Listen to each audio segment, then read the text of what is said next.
Selama kami di luar negeri, kami memperhatikan benar-benar segala kejadian-kejadian di tanah air.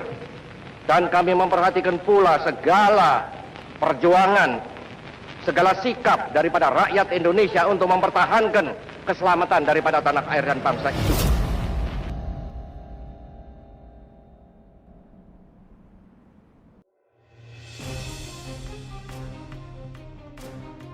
Radikalisme adalah paham atau aliran yang menginginkan perubahan atau pembaharuan sosial dan politik dengan cara kekerasan. Paham ini juga mengacu pada sikap ekstrim dalam aliran politik.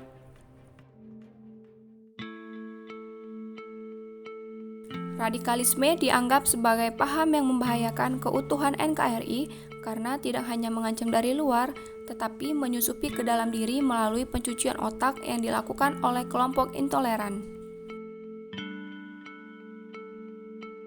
Tujuan dan target pemerintah terkait penggunaan istilah radikalisme adalah 1. Radikalisme ditujukan pada kelompok tertentu yang notabene bermaksud mengganti Pancasila dan Undang-Undang Dasar 1945 dengan sistem lain. 2. Radikalisme digunakan untuk menyebut aktivitas politik kelompok tertentu yang bersifat ekstrim, yang bukan saja tak segan menggunakan cara-cara kekerasan, memaksakan kehendak, melainkan lebih jauh bahkan tak jarang juga melakukan praktik terorisme. 3. Radikalisme merujuk pada kelompok yang sebenarnya justru memiliki sikap dan nilai-nilai anti-demokrasi.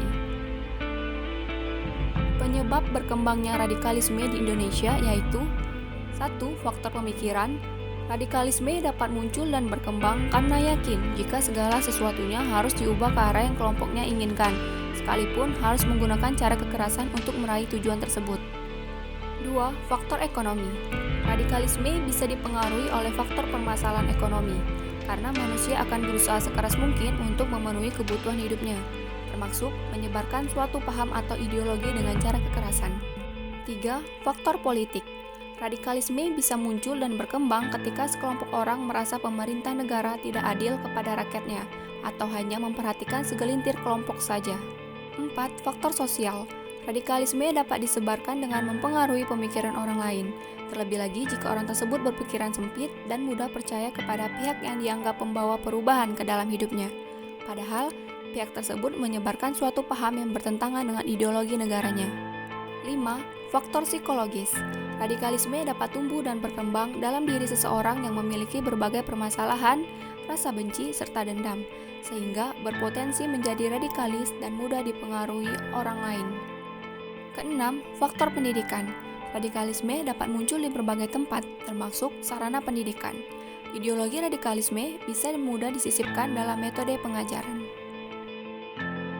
Cara mencegah terjadinya radikalisme: 1. Memperkenalkan dan memahamkan ilmu pengetahuan dengan baik dan benar.